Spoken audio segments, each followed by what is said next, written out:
A new patch before the deep of night? Let's get into it. Starting with our boy, John Nightreign. Most importantly, it now takes stamina to do his greatsword fire attack. Clawshot gives him a boost to poise, as well as better for dealing with shielded targets, and his relic for boosting the onslaught stake to add fire damage has gotten an increase in damage as well.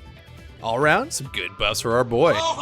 The big bird boy just seems to get buffs all around. More strength and dex for more damage, more range with his steel guard passive, better damage with halberds for guard counters, as well as making his ultimate deal more damage with his weapons. All in all, bird boy's eating well.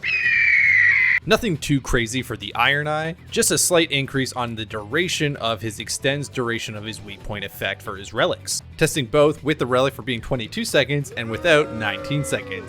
Moving on to the judges who got some nice buffs. More dex leveling up, some dagger attacks gaining increased damage, charge attack getting a slight nerf, but they did buff jump attacks for small and medium weapons, also making her ultimate much longer, lasting a total of 14 seconds now. Our girl is looking even better. Nice. Raider bros rejoice. We can now punch things from further away. Also, I guess some smaller bongs do pretty good. They did decrease damage for jumping colossal attacks, but otherwise pretty good.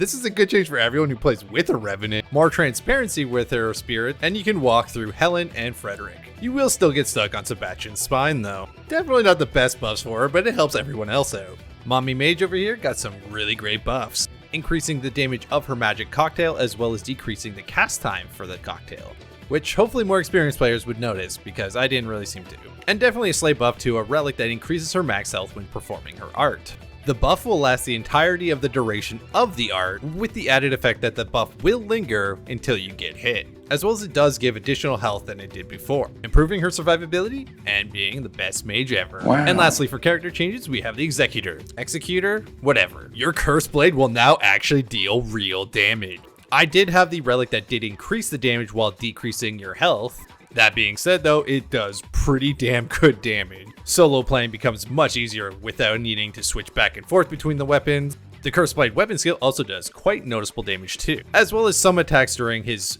beast form do more damage as well. Pretty solid build for our boy. And here are some important changes you should know. Mariah's Execution Sword and the Grafted Great Blade have a cap for damage now. After day 2's boss, the Knight will do increasingly more damage. Sentient Pest gained a little bit of a nerf, but also a little bit buff. Libra got nerfed pretty hard, and Fulgar got a little bit of a buff. And now there will be lever penalties, so don't rage quit out when you die.